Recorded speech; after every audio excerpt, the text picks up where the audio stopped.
All right, y'all. Welcome back to Community Comms. I am Debbie Lee, of course, and somehow we have officially made it to the final episode of season one. When I launched this series, the concept was pretty simple: 10 leaders, 10 questions, 10 minutes.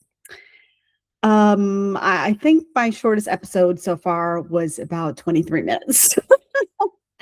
So I believe we've officially determined that the side quests are always going to get me. While I am absolutely a fast talker, I'm also apparently 100% willing to dive into the deep of a good conversation anytime one appears. So realistically, though, I wouldn't change it, whether we spent 20 minutes together or an hour and 20 minutes.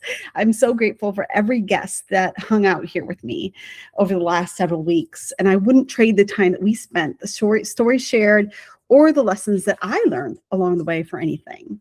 This season gave me the opportunity to sit down with leaders building community through faith, business, advocacy, youth development, motherhood, professional mentorship, creative work, and direct service. And today I want to do a little something different. I don't want to recap every episode at one time. That would definitely take more than 10 minutes. You can watch or listen to those conversations for that. But what I do want to do is talk about the patterns that I noticed across all of our conversations this past season.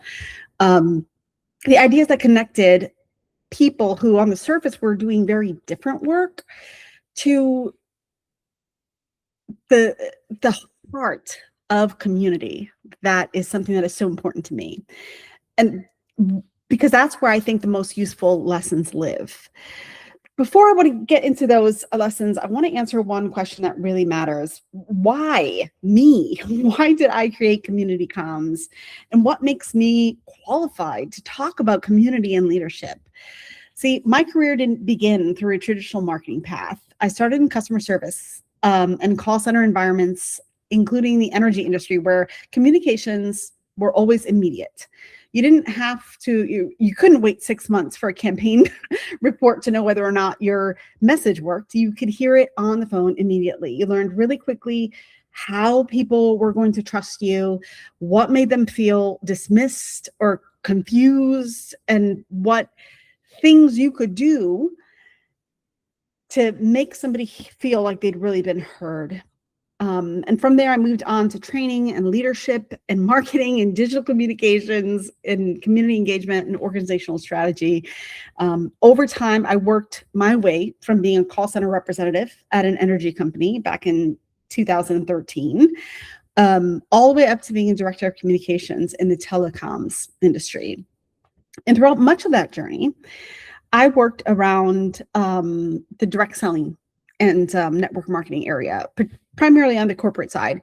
And it gave me a front row seat to the way that relationships become teams, the way that shared language becomes culture and people rally around a vision. And organizations grow when people feel like they're part of something bigger than themselves. They're not just a transaction. Eventually, I began moving most of my work into nonprofit and advocacy spaces because I saw how much the nonprofit world could benefit from some of the systems and relationship strategies and even sustainability lessons that I'd learned from the for-profit world. And I saw how much the for-profit world could learn from organizations that understood service and purpose and mission. And so today, through my work, Debilee Flores Communications, I work across both areas with a concentration usually in nonprofit. My goal is always to help organizations communicate their purpose clearly, build stronger relationships with people that they want to reach, and turn strategy into action. Because communications isn't just about getting attention. It's about helping meaningful work to be seen, understood, supported, and sustained. And that's why I created Community Comms. I wanted to create a space where leaders could talk honestly about what community building looks like beyond the polished version, the relationships, the hard parts, the burnout, the systems, the lessons that they learned along the way, and all of the things that helped them or encouraged them to keep going. So now it's time. Let's go ahead and dive in. Here are my top 10 lessons from season one of Community Comms. Lesson one, safe spaces don't happen by accident. This came up in church, creative communities, professional groups, youth programs, and in direct service. One thing became clear. A safe space isn't created because a leader says that everyone is welcome. That is the intention. The real question is, what happens after people arrive? Are the expectations clear? Do they know how they're supposed to treat one another? Are harmful behaviors addressed? Does leadership step in when someone is making the place or the space unsafe? Can people ask questions without being embarrassed? Can people be vulnerable without having that vulnerability used against them? Safe spaces require boundaries and management. And I know it sounds a lot less fun, a lot less warm than saying that it's all about love and welcoming. But the truth is, boundaries are necessary. Safe spaces require management because love without boundaries can become chaos, and boundaries without care can become control. Healthy communities need leaders who understand the difference. Pastor Chris talked about creating a church where people don't have to hide who they are before they're allowed to belong. Stephanie talked about leading a community where people feel safe to share deeply personal things and build their own confidence and self-image, while also, clarifying for us that she couldn't fix every conflict that came up. Michelle talked about moderation and protecting a professional group and from becoming a pitch fest and, different settings with the same responsibility. You cannot put the word inclusive in your mission statement and then assume that the work is done. People experience your values through the environment that you actually create. Time for lesson number 2. People need ownership, not just access. A lot of organizations invite people to attend, but that's not the same as inviting them to build. This came through strongly in conversations around youth, but applies everywhere. Rolla talked about giving young people room to share activities instead of adults deciding everything for them. Abdul talked about what youth can do when we stop underestimating them and give them real opportunities to serve. And even Jordan talked about how finding ways for volunteers to contribute through their own skills and comfort levels instead of expecting everyone to enter through the same door matters, because people are more invested in what they help build. If people are only allowed to attend, receive information, or complete tasks exactly the way that leadership designed them, they may participate, but they probably won't feel ownership. Strong leaders ask, what do you see? What are you good at? What do you think would work? And what would you like to contribute? And then comes the hard part. You have to let people do some things differently than you might. Every decision still comes back to one person. You do not have shared leadership. You have feedback within centralized control. Third lesson, trust is built long before the ask. This may be one of the biggest lessons for both nonprofits and businesses. You can't disappear for most of the year and come back only when you need a donation. You can't treat people like numbers and expect loyalty when you launch something. You can't build relationships only when you need volunteers, customers, attendees, or support. Bobby talked about the importance of building trust and friendships before transactions. Janita talked about check-ins and making people feel remembered. Abdu talked about consistency over time instead of chasing one big moment. And Jordan talked about how continuing to show up for people who have spent years not trusting organizations or systems matters. Trust is built in ordinary moments. Doing what you said you do, following up, telling the truth when the truth is complicated, responding when there's no money attached, showing people that they matter even after the event ends, and making sure that your communication matches their actual experience with you. A strong call to action can't repair weak leadership. The work starts before the ask. Lesson number 4, an audience isn't the same thing as a community. This is one that just spoke so deeply to me, especially coming from the communications background that I do. You can have thousands of followers and still have nobody who shows up when you need help. You can have a large email list and no trust. You can fill a room and still not create belonging. An audience receives information. A community develops relationships. An audience might know your content, but a community understands the purpose and where they fit in. So when organizations tell me they want to build community, I usually want to know, what can people do besides consume your content? Can they talk to you? Can they talk to one another? Can they contribute, ask questions, request support? Can they eventually lead? Michelle's work showed us the value of professionals having a place where they can ask real questions and receive real feedback from people who understand the work. Stephanie's community became something deeper than a customer group because people could feel vulnerable and support each other. And Janine's work reminded us that sometimes community is as simple as checking in with somebody and reminding them that they have skills and value and purpose that everyone can benefit from. Attention can grow an audience, but relationships are what create community. Lesson 5, visibility is a form of care. Many of the people represented this season are routinely overlooked. Farm workers, mothers, young people, people experiencing homelessness, people that are part of the LGBT community, and those that have been excluded from church spaces. People who have learned to criticize or minimize themselves because they rarely see themselves represented with dignity. Visibility doesn't solve every problem, but invisibility can create its own kinds of harm. Elizabeth talked about farm workers being essential to our food system while remaining largely unseen by the people who benefit from their labor. Jordan talked about the challenge of leading an organization that is well known by the people who need it, but less known by the broader community whose support could help sustain the work. Rolla talked about young people needing their ideas and experiences to be taken seriously. And Pastor Chris talked about making affirmation visible for people who've been told that they don't belong. Good storytelling helps people see the human being behind an issue, not just the statistic, headline, policy debates, and that changes the way that people understand responsibility. Visibility says you are here, your work matters, and your experience belongs in this conversation. On to lesson number 6. Strong communities need structure.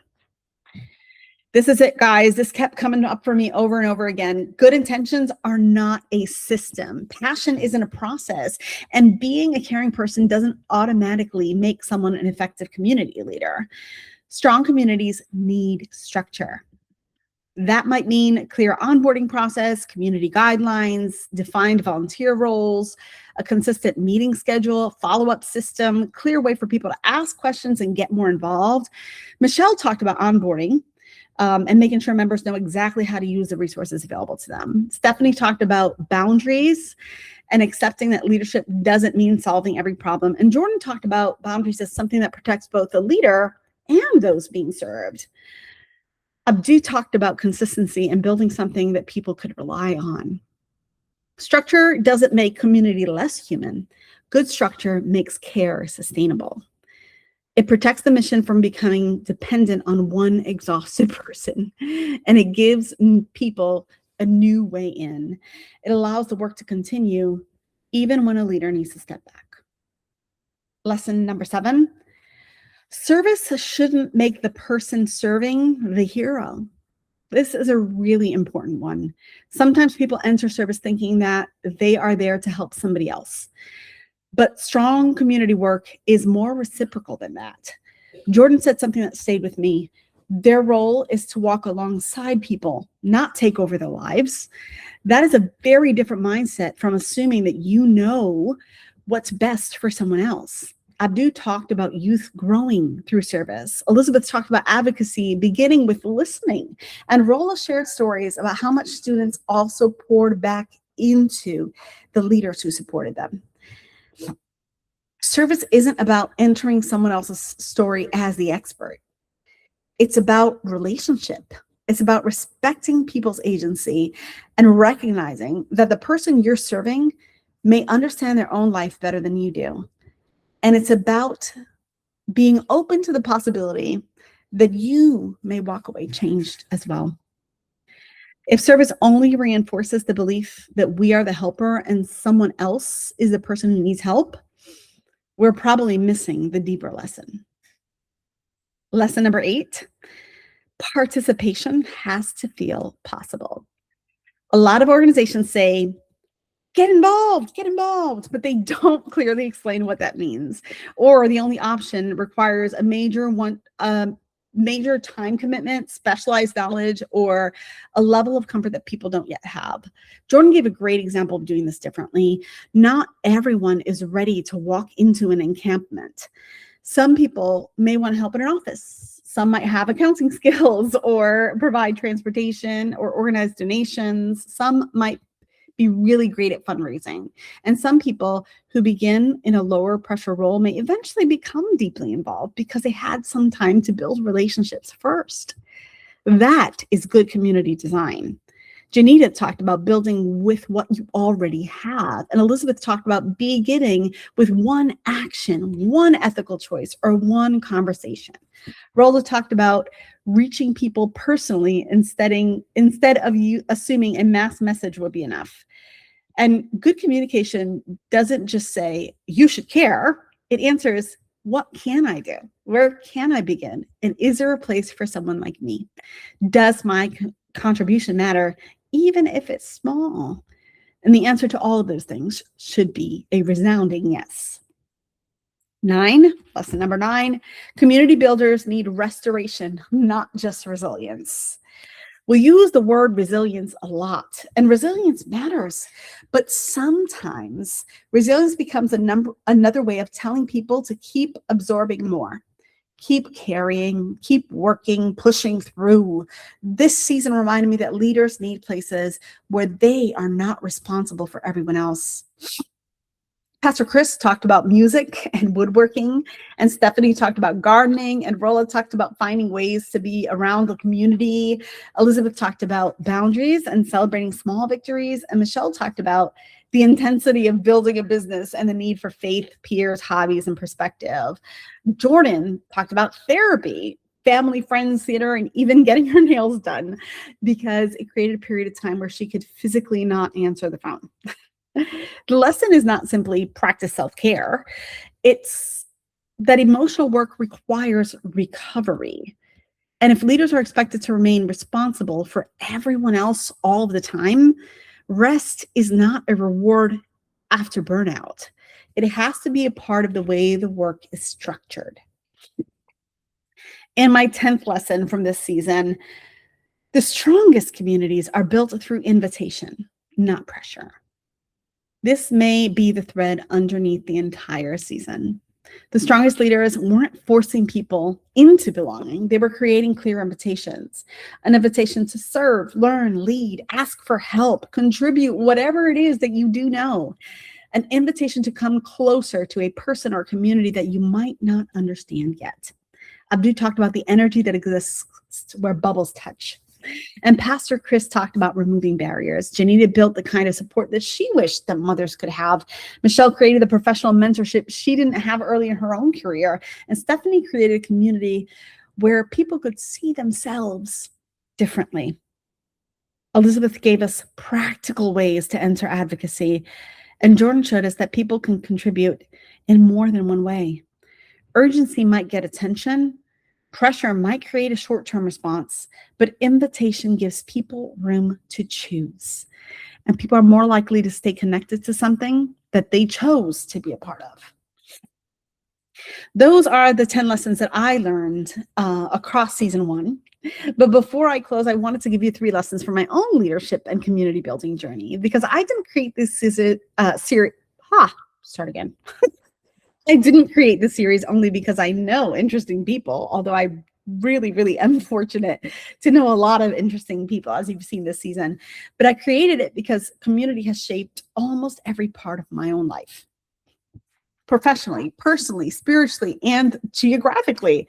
So here are 3 things that I want to leave with you today from my own journey in community. First, community is something that you practice not something you find.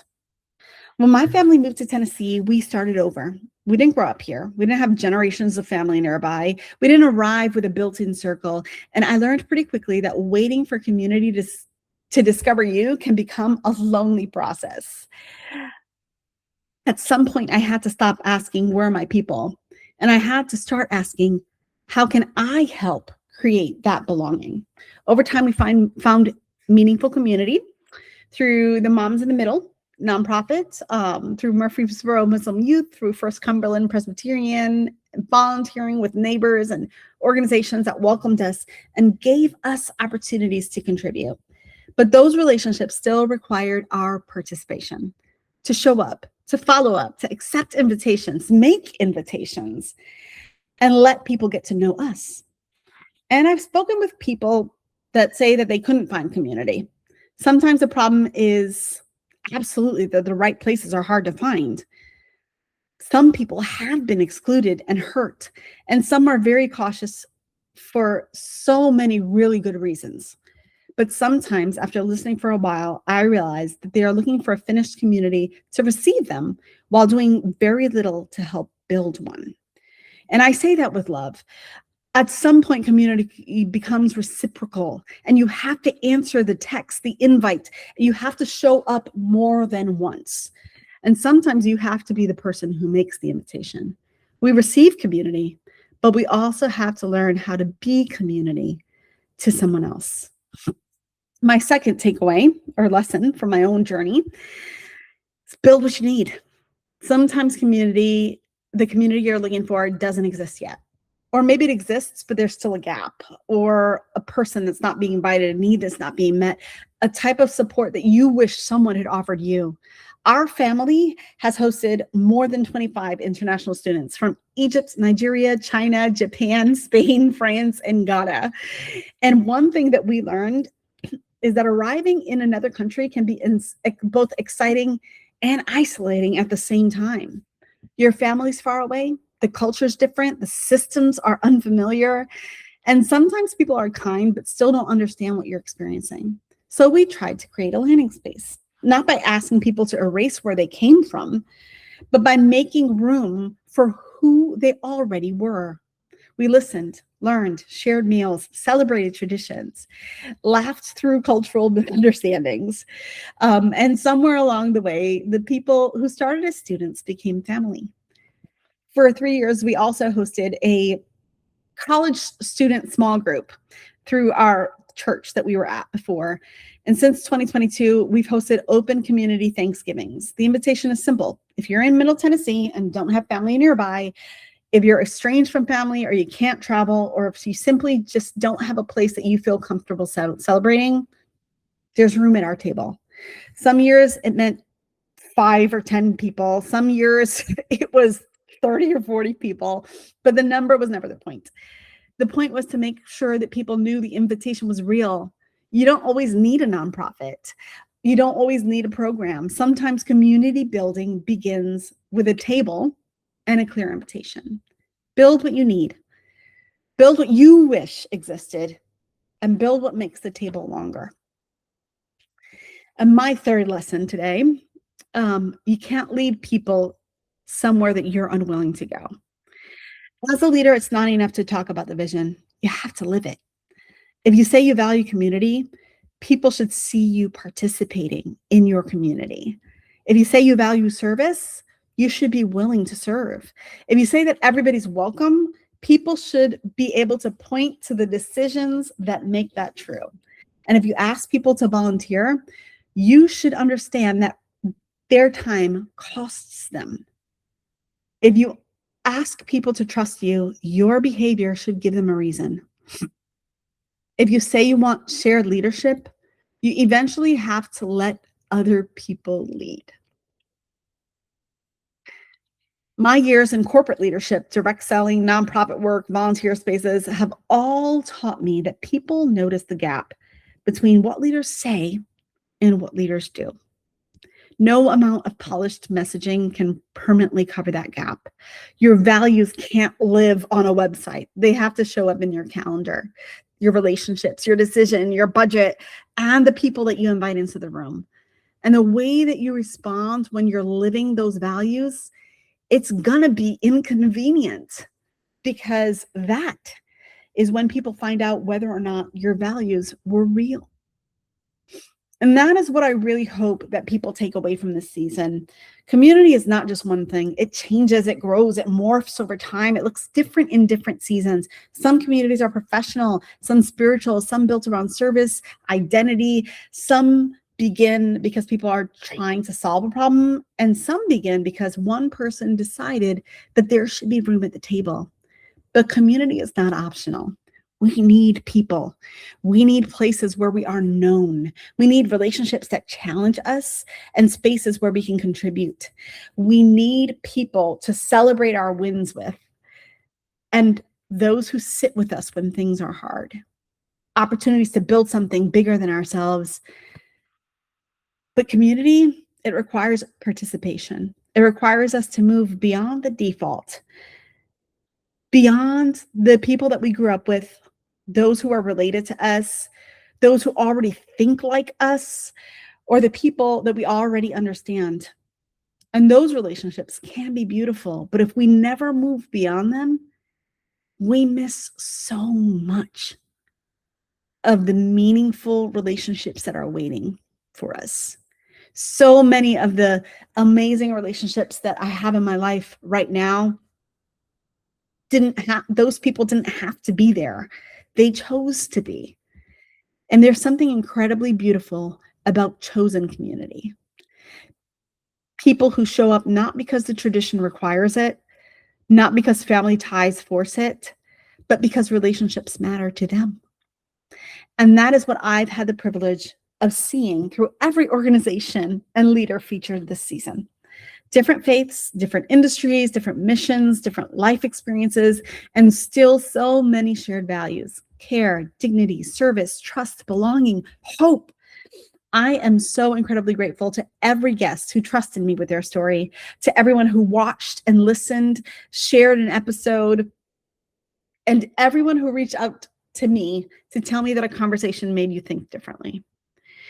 Season 2 is going to begin in October, and I cannot tell you who our first guest will be yet, but I can tell you this: it's going to be an episode that you will not want to miss. This season, we talked about building local, professional, faith-based, organizational, and national communities. Next season, we're going bigger. We're going to talk about what it takes to build beyond local and national communities, what it takes to create a thriving global community.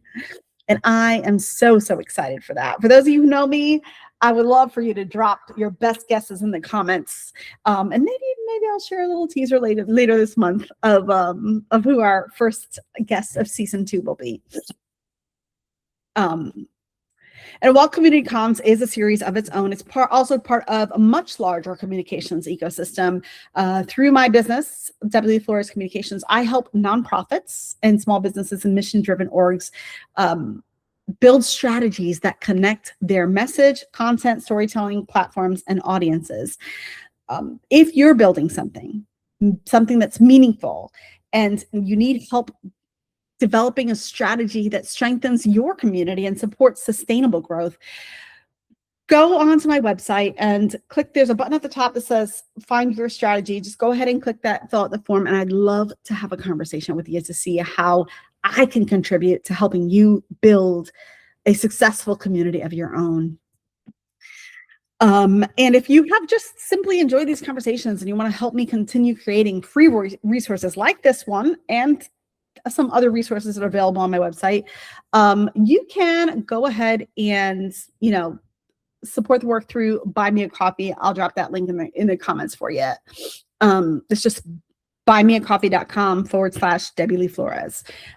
If your contributions, any contributions that you make through Buy Me a Coffee, are going to go directly towards season 2 production and all that behind the scenes work that it takes to keep these resources free and accessible for anyone who needs them. And lastly, if you're building a meaningful community, or you know somebody who is, and you think that somebody that would just like, wow, I think of that person. I think they'd be a great guest on Community Comms. Please send them to the website, debeleeflores.com. And there's a link at the top. It's Community Comms. It'll be a tab along the top. And send them my way. I love expanding my own network and meeting more leaders and being able to hear from different communities. That's one of the things I have enjoyed so much about season 1. And I'm looking forward to building out season 2 with all of you as well. So thank you so much for being a part of season 1. Thank you for helping me to build this community. And I hope that this season leaves you thinking about one question. What kind of community are you helping to create for the people around you?